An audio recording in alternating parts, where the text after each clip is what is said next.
Annuncio vobis gaudium. Gaudium magnum. Habemus papam. Merong bagong nagsusulputang mga nagpakilalang papa daw sila. At maliban na papa, lumitaw pang Santa Mama. Ito sa Dipulog area, siya daw ay Master Pope. At ito naman, paano to, Santa Mama? Ito din. Pero hindi po sila connected sa Roman Catholic. At mag-ingat dahil iba't ibang paraan ang pandaraya ng Diablo. Itutuloy natin ang pagsagot tungkol sa indulhensya na ipinagbibinta daw ng simbahang Katoliko. This episode of Reformation 101, pag-uusapan natin ang mga issues tungkol sa indulhensya. Ilan sa mga halimbawa niyan ay ang pagbebenta ng binyag, kasal at pagbabasbas sa simbahan. Kahit pagbati ng kaarawan ay pinagbebenta na din. Kahit pagbati ng kaarawan ay ipinagbibinta na rin daw. Kaya ating sasagutin ito patuloy, samahan din niyo ako.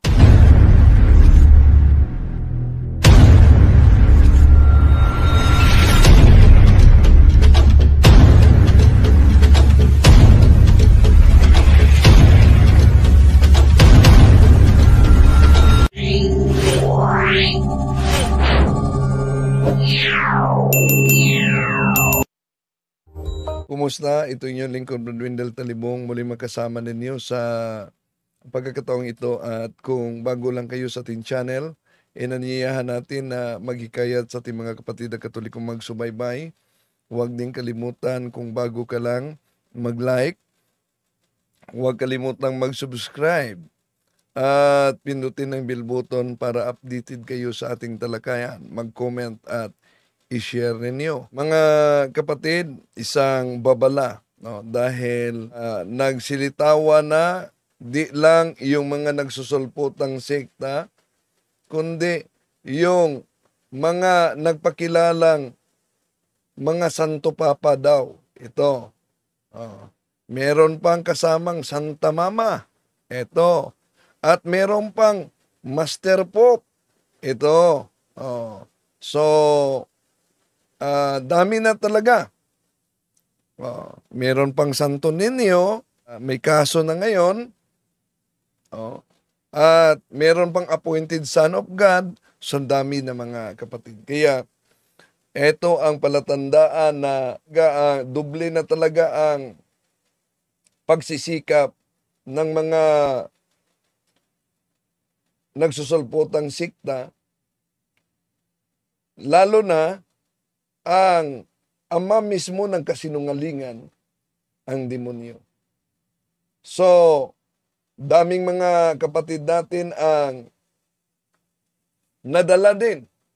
Tandaan natin, hindi lahat na nakasuot ng abito ay connected na ng Roman Catholic. Hindi lahat na nakasuot ng uniforme ng pulis ay pulis na. Kahit pa ang isang sibilyan magsuot ng uniforme ng pulis at kahit pa may dala siya sa baywang niyang barel, parang pulis yang tingnan. Ngunit illegal ang kanyang ginagawa dahil hindi siya person in authority. Yun din ang mga nagsusulputang sikta. So, ipagpatuloy natin ngayon ang pagsagot ng mga bantang protestante na reformasyon daw na ikinakalat yung propaganda laban sa simbahang Katoliko na ang indulhensya ay ipinagbibinta daw ng simbahang Katoliko. Ito ang Reformation 101. For this episode of Reformation 101, pag-uusapan natin ang mga issues tungkol sa indulhensya. Ilan sa mga halimbawa niyan ay ang pagbebenta ng binyag, kasal at pagbabasbas sa simbahan. Kahit pagbati ng kaarawan ay pinagbebenta na din. Yon, kahit ang pagbati ng kaarawan sa simbahang Katoliko ayon sa batang protestante, ipinagbibinta na daw umano. Ito'y matagal na propaganda ng mga anti-Catholic, mga kapatid, na ayon sa kanila, bakit kayong mga Katoliko may bayad yung binyag, kasal, kumpel, libing? Di ba dapat libre yan? At marami ding mga nagtatanong kung bakit may bayad nga daw umano yung binyag, kumpel, kasal sa simbahang Katoliko. Dapat libre daw yan. Lilinawin natin, mga kapatid, na hindi po yan bayad. Dahil hindi binabayaran ang sakramento ng simbahan. Kaya libre ang sakramento ng simbahang ibibigay sa tao dahil ito'y mula sa Diyos. So, hindi natin binabayaran ang mga sakramento. Ang salapi na ating handog ay alay natin sa simbahan para makatulong tayo sa mga gastusin at babayaran sa simbahan. Halimbawa sa mga kuryente, sa mga manggagawa diyan sa kumbento. Minsan, meron pang mga work of charity. Matagal ako sa kumbento, daming mga lapit, tingin ng bigas, tambal. At tulungan natin. Kung ang sabi ni San Pablo sa mga taga-Roma, Kapitulo 13, versikulo 7, ito ang kanyang pahayag. Ibigay ninyo sa bawat isa ang nararapat sa kanya. Magbayad kayo sa mga dapat bayaran at magbigay kayo ng buwis sa dapat buwisan. Igalang ninyo ang dapat igalang at parangalan ninyo ang dapat parangalan. See? So, dito kung bawat Filipino citizen, obligado tayong magbuwis. Obligado din tayong mag-alay, magbigay tulong sa simbahan. Kaya, yung sabi nila, bakit kayo mga Katoliko nagbabayad kayo sa pagbinyag, kasal, libing? Hindi yan bayad. Dahil libre ang sakramento, kundi donasyon yan sa mga kaanib ng simbahang Katoliko para sa pagtulong, sa pagpatuloy sa mga gawain sa simbahan. Hindi binabayaran, mga kapatid, ang binyag, kasal sa Iglesia Katolika.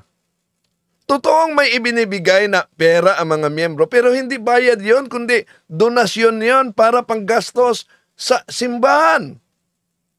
Wala namang pagkukunan sa panggastos ang simbahan, kundi nagmula sa donasyon sa parokyano. Hindi tayo katulad ng ibang grupo, mga kapatid, na alam nyo naman, yung iba tinutukahan pa, no? At meron pang meron pang tagapagtatag ng sikta na naghikayat sa kanyang miyembro, magbinta kayo, para ibigay ninyo. Alam niyo naman siguro yan. At hindi tayo katulad sa ibang mga sikta na 10% ang kanilang kinikita, 10%. Kaya, kung ikumpara natin, mga kapatid, ang mga solpot na sikta sa Iglesia Katolika, kung sino, dahil propaganda kasi nila yan, na kasal, binyag, libing, may bayad. At pinagkikitaan ng mga kaanib, ng mga pare, ang mga sakramento ng simbahang Katoliko. So, sige, ating ikumpara. Ikumpara natin, mga kapatid, itong ginagawa ng protestante at sa simbahang Katoliko. Unahin natin yung sinasabi nilang may bayad ang binyag, ang kasal, ang libing. Kasi palagay natin na pag binyag, 2,000 ang donasyon. Palagay lang natin, binyag, 2,000 ang donasyon. Sa kasal, palagay natin 10,000 ang donasyon. Sa libing, palagay natin 5,000 ang donasyon. So magkaano lahat? Binyag 2,000, kasal 10,000, libing 5,000. Di 17,000 na lahat, di po ba? Pwedeng sasabihin, o di po ba kumita kayo sa kasal, binyag, libing? Di ba naisip mga kapatid ng mga nagsusulpotang sikta na ang kaanib ng simbahang Katoliko, isang bisis lang sa buong buhay niya tatanggap ng binyag. So therefore, kung yung pinapalagay nating donasyon na 2,000, isang bisis lang niyang ibigay sa simbahan. Isang bisis lang siyang ikasal. So yung ipalagay nating donasyon na 10,000, isang bisis lang yan ibigay. Ay natural, isang bisis lang siyang ilibing. Kaya yung donasyong 17,000 lahat mga kapatid, sa isyu nila, kasal, binyag, libing, isang bisis lang yan. Ikumpara sa kanila mga kapatid, na di lang donasyon, kundi 10% talaga, 10% ang kita na mga nagsusulpotang sikta, mga pastor at mga nagtatag ng sikta. Sige, kumpara natin ang 10% ha, sa napakaliit na donasyon ng simbahang Katoliko na minsan marami ding hindi naghandog. Iyon ang katotohanan, hindi nagbigay ng abuloy. Yung iba, mandatory talaga yung abuluyan nila o paglagak sa ibang sikta. At meron pang 10%. So ano po bang ibig sabihin ng 10% mga kapatid? Yung isyu nilang kasal, binyag, libing, isang bisis lang yon ibigay. Dahil isang bisis lang ang Katoliko tatanggap ng binyag, isang bisis lang ikasal, lalo ng isang bisis lang ilibing. Pero ang 10%, nako, masaklap. Bakit? Halimbawa lang, ang sahod mo, malaking sahod mo, halimbawa, may sahod ka na 100,000 every month. Kahit ba 10,000, magkaano ang, sa 10,000 magkaano ang 10% na dapat ibigay mo sa kanilang sikta? Hindi 1,000, di po ba? 10% yan sa 10,000 mga kapatid. Oh. Sa isang taon, ilang buwan? Diba?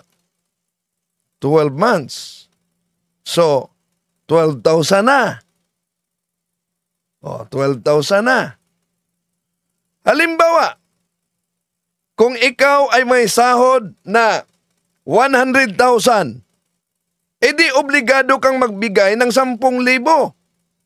10,000 kada buwan. At dahil yon ang kanilang doktrina, sa isang taon, magkaano ang nabigay mo? Dahil merong 12 buwan mga kapatid. Kaya sa 10,000 times 12 months, abay, ang kabuuan ay 120,000 na ang nabigay mo sa isang taon sa kanila.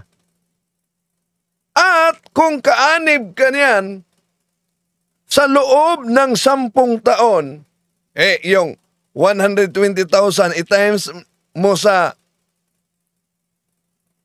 10 taon, di po ba 1.2 na milyon ang nabigay mo? Kaya, grabe ang atake nitong mga anti-Catholic mga kapatid sa simbahang Katoliko. At ating itutuwid.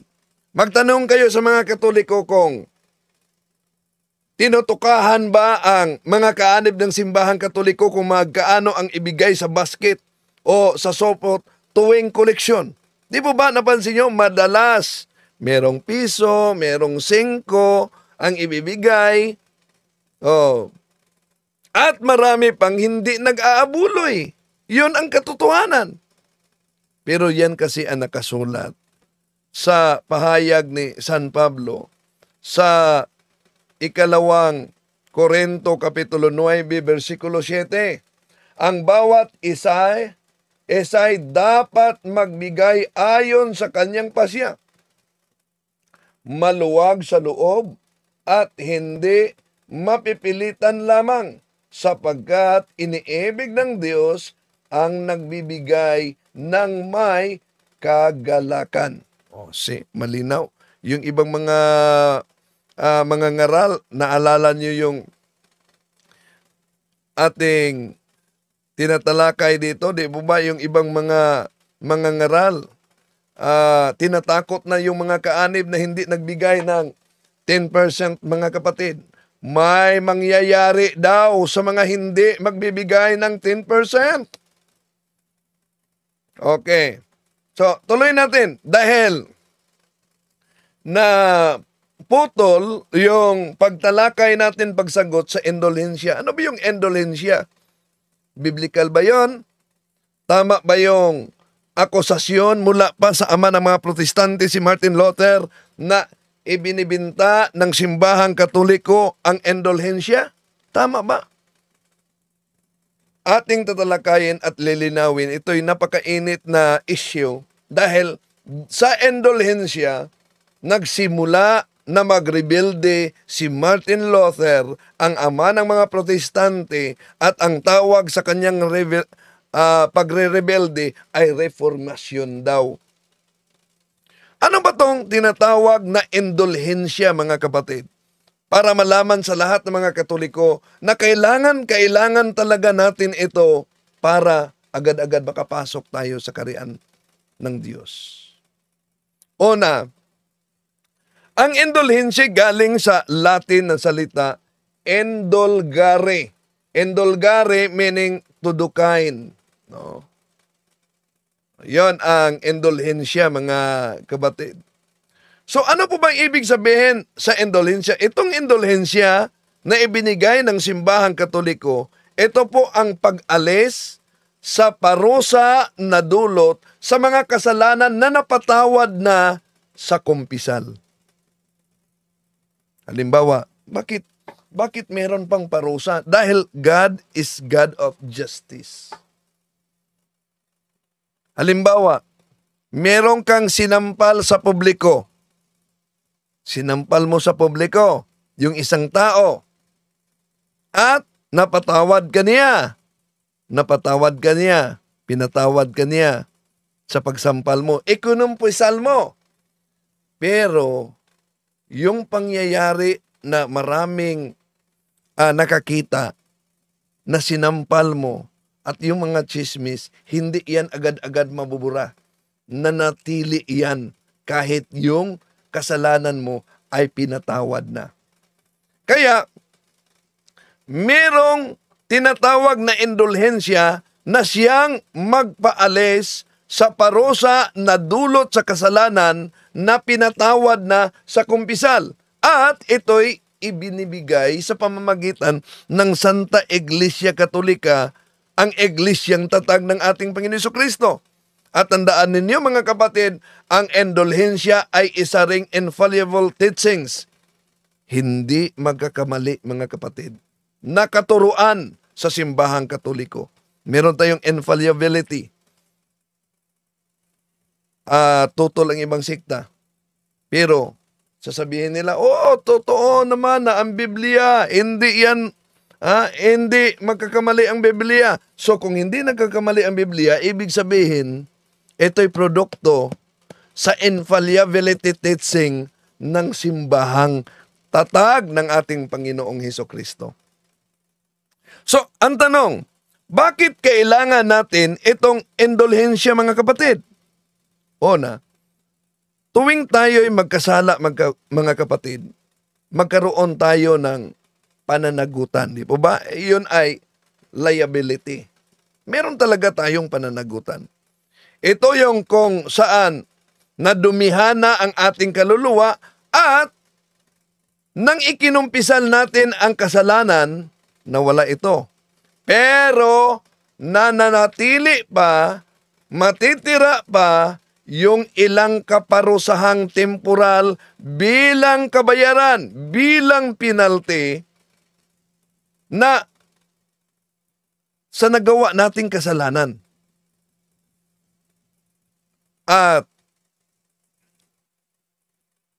kung tingnan natin ang mabasa sa itong tinatawag na temporal punishment, kung di natin pagbayaran habang buhay pa tayo, pwede nating mabayaran sa kabilang buhay, sa panahong darating. Kaya iyon ang konteksto sa sabi ng ating Panginoon Jesucristo sa Mateo Kapitulo 12, versikulo 31-32. Ito ang kanyang sabi.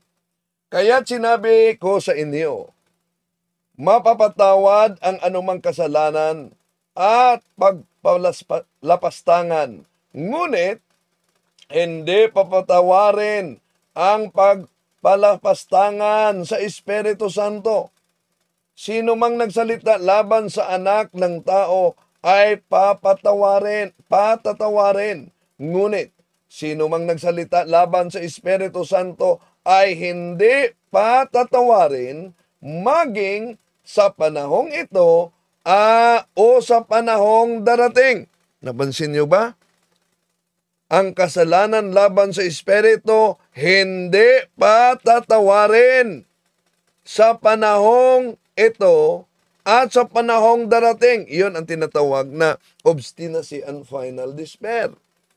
Napansin nyo, ako matagal sa media, may mga suspect sa pagpatay na pag ma-interview, pinagsisihan mo ba na pinatay mo siya? Hindi ako nagsisi na patay ko siya. Iyon, obstinacy and final despair. Hindi mapatawad yung hindi magsisisi. Iyon ay isa sa mga kasalanan laban sa Espiritu. Pero anong sinabi niyan? Ang nagkasala sa Espiritu ay hindi patatawarin maging sa panahong ito o sa panahong darating. Malinaw na sa panahong darating may kapatawaran. Subalit, yung kasalanan laban sa Espiritu ay wala ng kapatawaran maging sa darating. Dahil yun ay kasalanan laban sa Espiritu at yun ang tinatalakay nating obstinacy and final despair. So, balikan natin yung indulhensya. Bawat kasalanan natin, di po ba,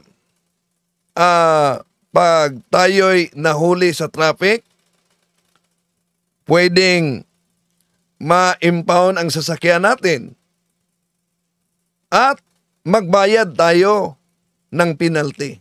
So, ibig sabihin, bawat kasalanan may kambal na kaparusahan. Halimbawa, ang isang tao ay nakapatay.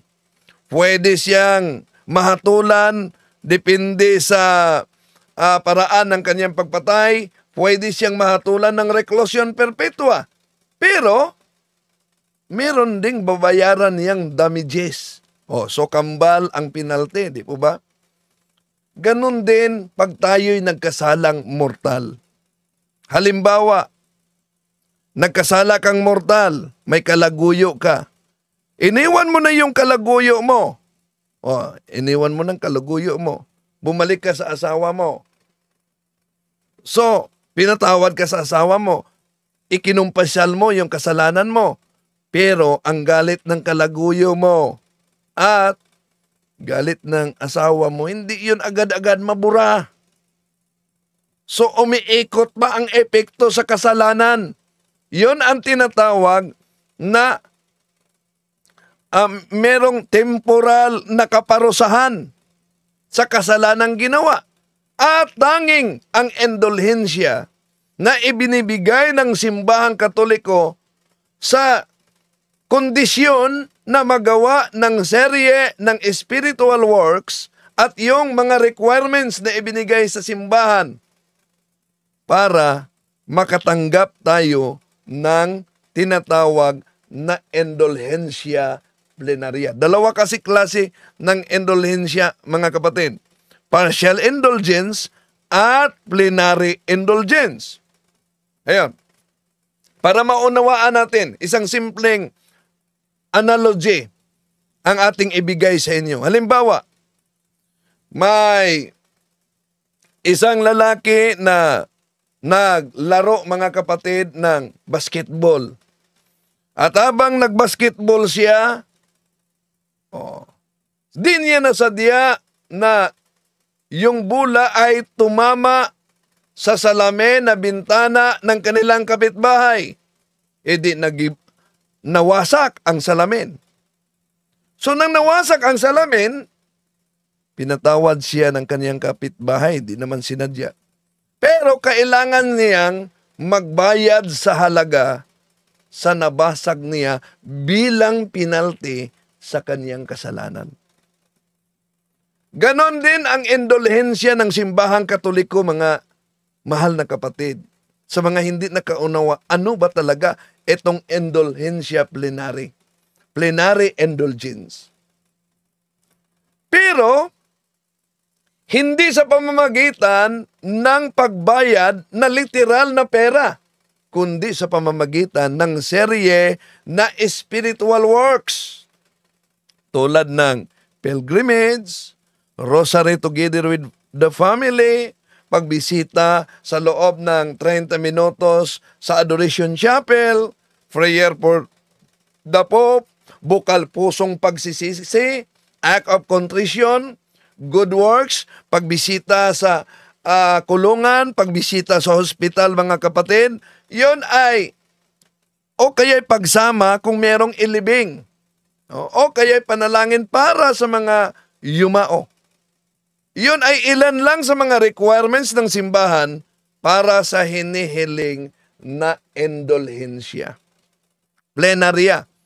Iba yung indulhensya partial at indulhensya plenarya, mga kapatid. So, ang simbahang Katoliko ay naniniwalang kapag ang tao ay nagkasala, may dalawang uri na kaparusang matanggap at haharapin natin.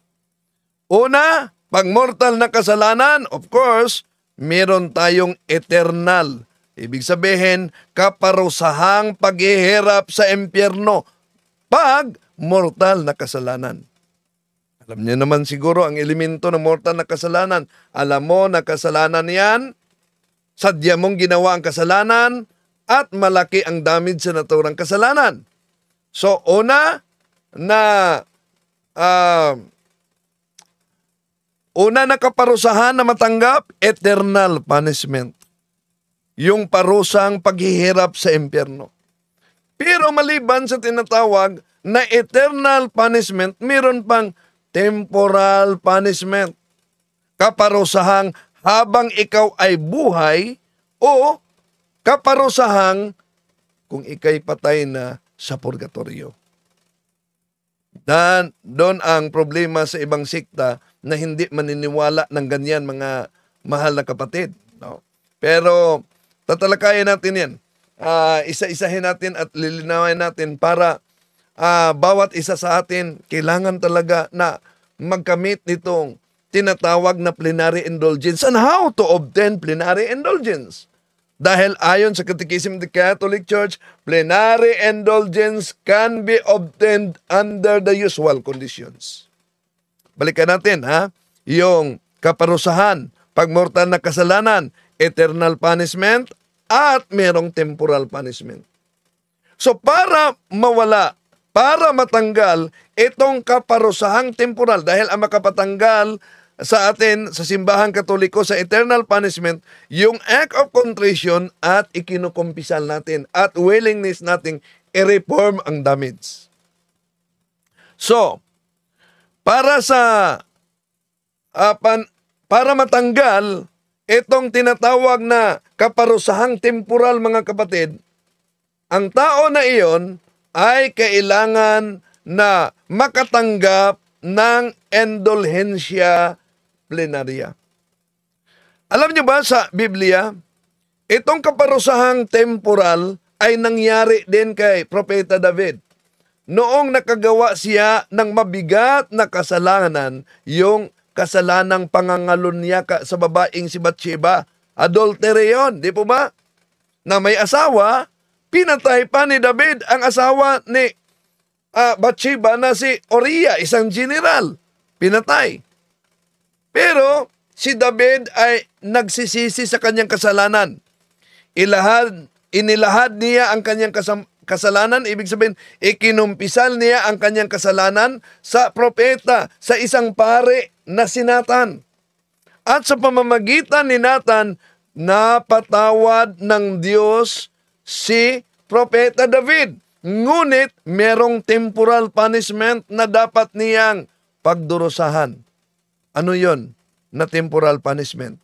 Tingnan natin ang ikalawang Samuel, Kapitulo 12, versikulo 13 hanggang 14. Then David said to Nathan, I have sinned against the Lord. And Nathan answered David, The Lord on his part has forgiven your sin. You shall not die. But since you have utterly spurned the Lord by his deed, the child born to you must surely die. See? Napansin nyo ba mga kapatid ang nakasulat sa ikalawang Samuel, Kapitulo 12, versikulo 13 hanggang 14? Saan nangangumpisal si Propeta David? Kay Nathan, na isang propeta ng Diyos. So, pinatawad siya ng Diyos sa pamamagitan ni Nathan. Pero kahit napatawad na siya ng Diyos, ayon sa talatang 13, ay dinanas pa rin ni David ang kaniyang kaparusahang temporal. Kung tingnan natin sa 14, at iyon ay ang pagkamatay ng kaniyang anak, ang anak ni Uriah, mga kapatid, bilang kapalit, bilang kabayaran sa mortal na kasalanang nagawa niya. So, ang kaparusang temporal, mga kapatid, ay mangyayari sa iba't ibang kaparaanan. Yung kay David ay namatay ang kanyang anak. Pero sa ibang tao, maaaring hindi iyan, kundi ibang paraan o pagdarusa na mangyari ang temporal punishment o kaya'y sa pamamagitan ng mga kasakitan. No? Ngayon, paano natin maiwasan itong kaparusahang temporal, mga kapatid? No?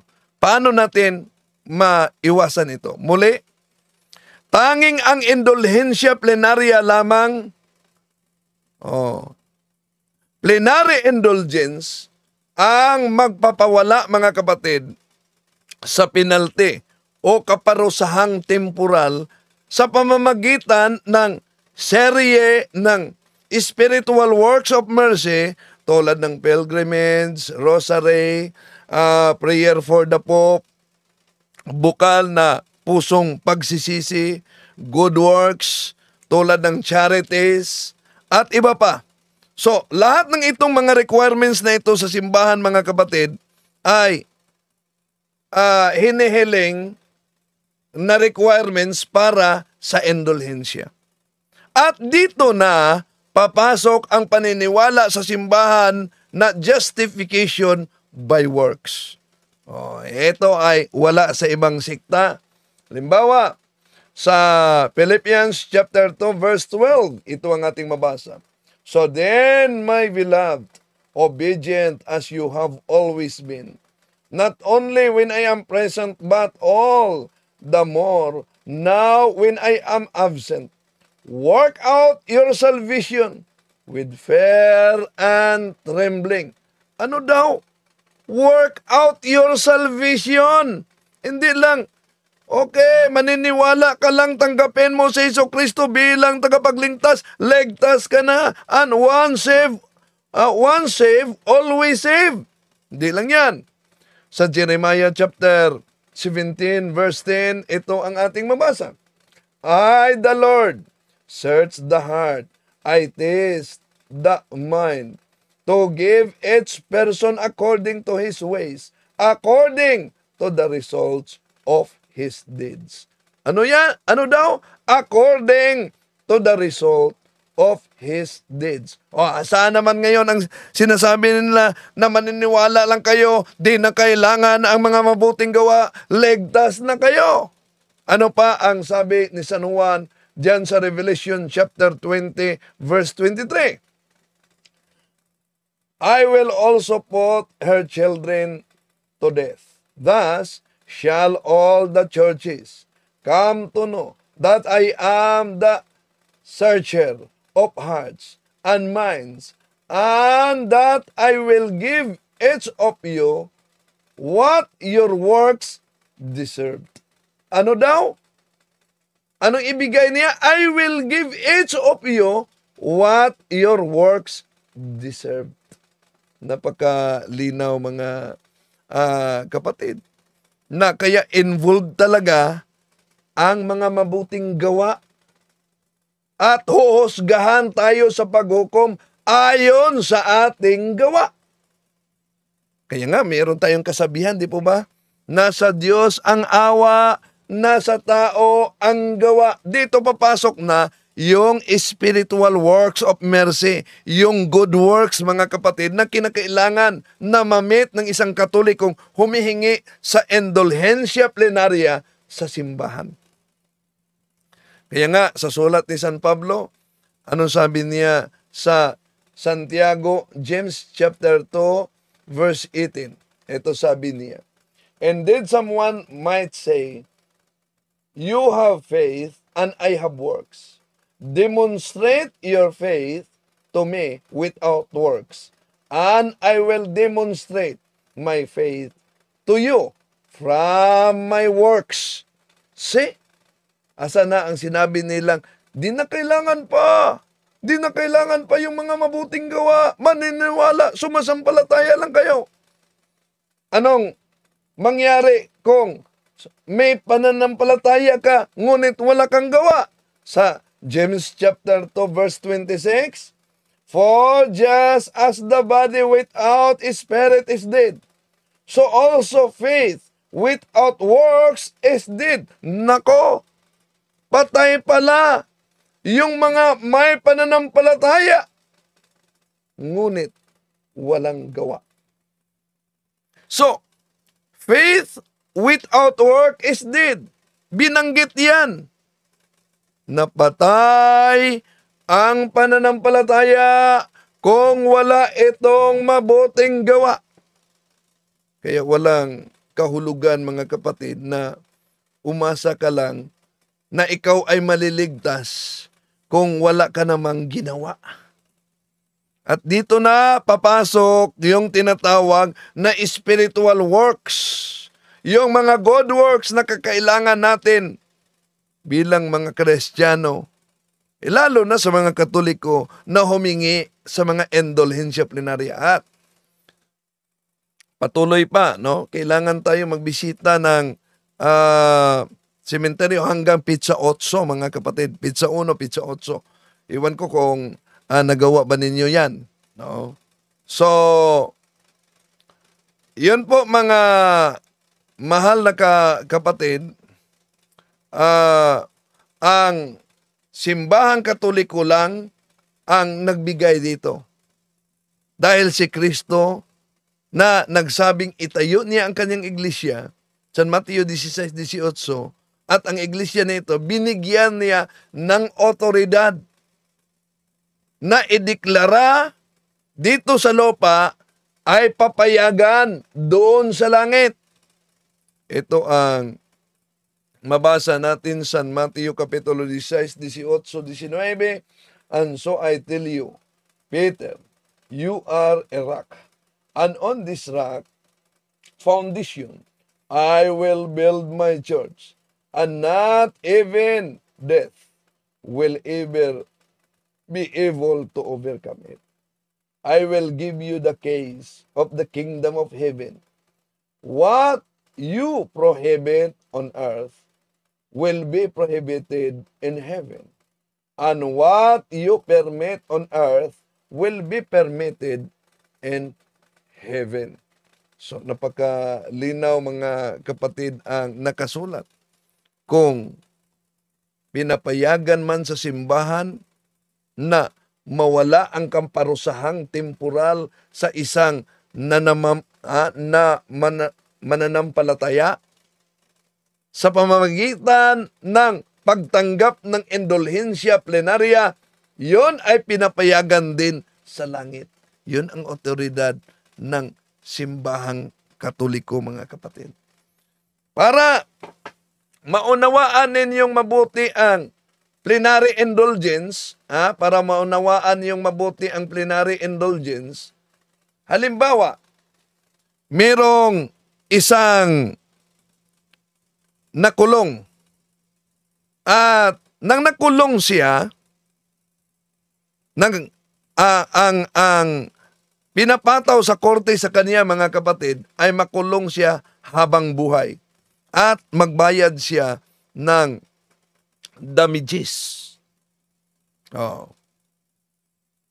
Pero, nang nasa kulungan na siya, ilang taon, pagtakbo sa ilang taon, nakatanggap siya ng presidential pardon.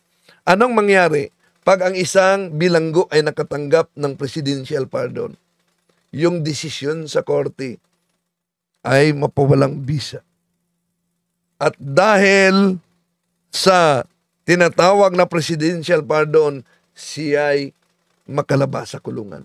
Yon din ang tinatawag na ibinigay na plenary indulgence ng simbahang Katoliko. Pero, may lusot diyan ang ibang sikta. At isulat niyo ang talata, mga kapatid, para malaman niyo paano sasagutin itong mga iba't ibang sikta. Isulat niyo. No?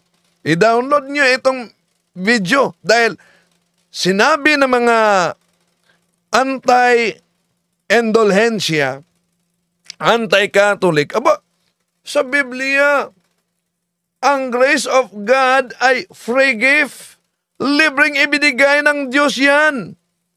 Ang kanyang grasya. At gagamitin nila, mga kapatid, ang Ephesians chapter 2 verse 8 sa King James Version. For by grace are ye saved through faith, and that not of yourselves. It is the gift of God. Say, libre ang grasya ng Diyos. At ang grasya na iyon ay sa pamamagitan ng pagsakripisyo ni Kristo sa cross. Yun po ang full price. Gamit ang kanyang banal na dugo sa cross para tayong mga makasalanan ay mapatawad. Yun ang mabasa natin sa Hebrews chapter 10 verses 10 up to 12. By the which will be are sanctified through the offering of the body of Jesus Christ once for all. And every praise standeth daily, ministering and offering oftentimes the same sacrifices, which can never take away sins. But this man, after he had offered one sacrifice for sins forever, sat down on the right hand of God. Yan ang mga talata na ginagamit nila, mga kapatid. Kaya sasabihin nila, di walang kwenta yung indulhensya ninyong mga Katoliko. Hindi na kailangan yung indulhensya ninyo. Dahil sa pamamagitan ng dugo ng ating Panginoon Jesucristo, pinatawad po tayo sa ating kasalanan. Yun ang kanilang argumento. Paano ninyo yan sasagutin? Una, yung argumento nila, mga kapatid, na ang kapatawaran at ang paglinis ng ating kasalanan ay hindi kailangan yung indulhensya, kundi yung dugo, banal na dugo ng ating Panginoon Jesucristo. Una, out of context ang mga anti-Catholic. Hindi talaga nila lubos na unawaan ang indulhensya. At maling unawa nila na iugnay, ikonekta nila ang indulhensya sa pagpatawad ng kasalanan. Maling-mali yan. Kaya research naman pag may time, ha? Bakit? Dahil ito ang doktrina ng simbahang Katoliko. Bago man ang indulhensya, kailangang napatawad na ang kasalanan sa pamamagitan ng kumpisal. Ulitin ko ha, ang indulhensya, hindi yan magpapatawad sa kasalanan. Ang indulhensya ay magtanggal yan sa temporal punishment sa mga kasalanang pinatawad na. Dapat maunawaan ninyo yan, mga kapatid, ha? So, kung tingnan natin ang Catechism of the Catholic Church, number 1471, ito ang mabasa natin. An indulgence is a remission before God of the temporal punishment due to sins which guilt has already been forgiven, which the faithful Christian who is duly disposed against under certain prescribed conditions through the action of the church, which as the minister redemption dispenses and applies with authority the treasury of the sanctifications of Christ and the saints. Yun ang opisyal na aral ng simbahang Katoliko, mga mahal na kapatid. Kaya ang indulhensya, hindi po yun ang magpapatawad sa kasalanan. Ulitin ko, ang indulhensya ay para kaniyang tanggalin ang kaparusahang temporal na nanatili sa kaluluwa ng tao matapos mapatawad ang kaniyang kasalanan. Yun po, mga kapatid, ang tama. At yung tinatalakay nila na ginamit nila na talata na niligtas tayo ng Diyos sa pamamagitan ng grasya ng Diyos. Aba, wala naman tayong tutol. Hindi naman tayo tutol na ang grasya ng Diyos ay libreng handog. Hindi tutol ang Katoliko na ang grasya ng Diyos ay regalo para sa lahat. Kaya, ang simbahang Katoliko, mga kapatid, hindi tayo tutol sa talatang yan. Bagkos, sang-ayon tayo sa naturang talata. Ang paniniwala ng Iglesia Katolika, mga kapatid, na si Kristo Jesus ay nagbayad ng buo ng kanyang dugo sa cross para itubos ang ating kasalanan. Yan ang dahilan kung bakit ang simbahang Katoliko ay i-define ang kahulugan sa nagawang sakripisyo ni Jesus bilang merit of Christ. Ibig sabihin, merito of Christ. Nasa Catechism of the Catholic Church, 1478, an indulgence is obtained through the Church who, by the virtue of the power of binding and loosing granted her by Christ Jesus, intervenes in favor of individual Christian and opens for them the treasury of the merits of Christ and the saints to obtain from the Father the mercies, the remission of the temporal punishment due for the sins.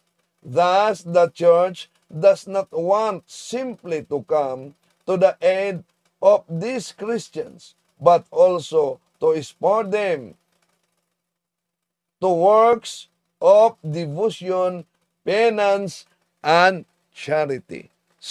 Napakalinaw, mga kapatid, ang aral ng simbahang Katoliko. Dito pa lang malinaw na ang indulhensya ay hindi dumagdag o bumawas sa bisa ng sakripisyo ng ating Panginoong Jesucristo doon sa cross. Bagkus, nakabase pa yan sa pagpasakit ng ating Panginoong Jesucristo sa cross. Nakabase yan. At may kapangyarihan na palayain ang tao sa kasalanan at alisin ang kaparusahang temporal sa pamamagitan ng kanyang simbahan, the mystical body of Christ. So, ang tingin ng mga anti-katolikong protestante sa indulhensya, mga kapatid, ay isang uri ng blasphemy, isang uri ng kalapastangan ng Diyos. dahil sa pantay ang merito ni Kristo sa merito na ginagawa ng mga taong pangkaraniwang. Mali po. Mali po.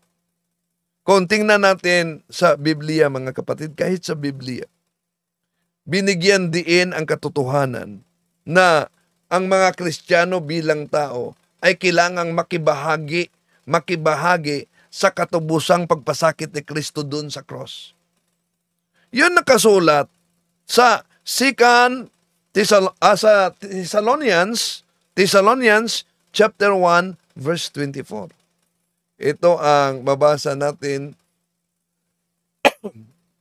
Sabi ni San Pablo, "Now I rejoice in my suffering for your sake, and in my flesh I am filling up what is lacking and the afflictions of Christ on behalf of His body, which is the church." See? Napakalinaw ang sabi ni San Pablo, mga kapatid. Ano daw? Si San Pablo, mga kapatid, ay nagpapasakit para sa simbahan, para sa iglesia, sa madaling salita. Nakikibahagi si San Pablo sa pagpahirap, sa kahirapan ng ating Panginoon Jesucristo para sa kaligtasan.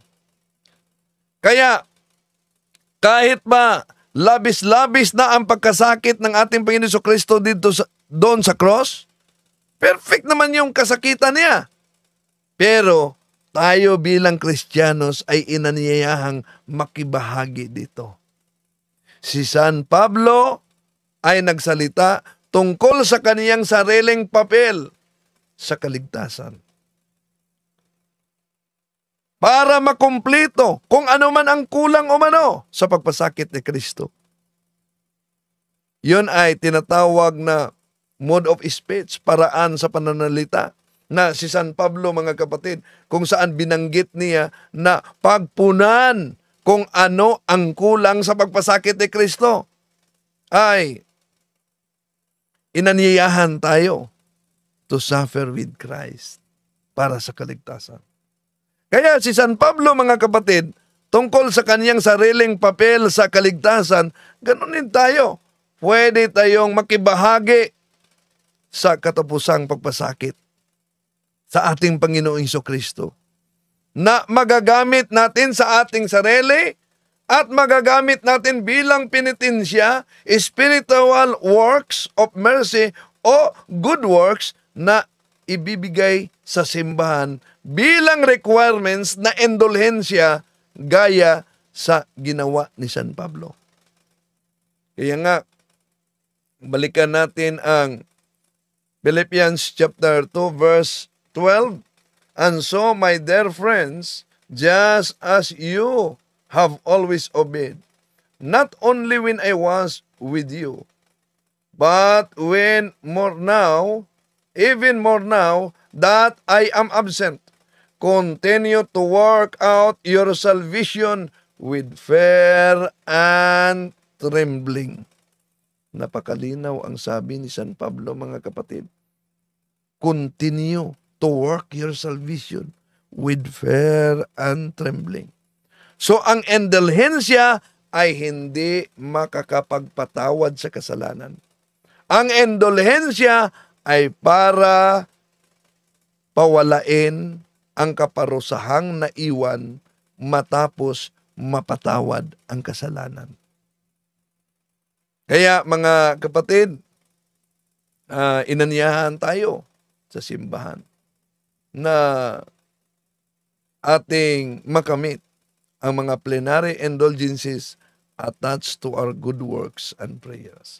Maraming salamat po sa inyong pagsubaybay sa ating pagsagot pagpatuloy. Mag-ingat kayo dahil alam nyo na nagsilitawan ngayon ang mga nagsusulputang sikta. Meron ng Habemos Papam. May lumitaw ng mga papa. Meron pang Master Pop. Meron pang Santa Mama. Mga kapatid, ang pagkadaya ay maranasan sa iba't ibang paraan.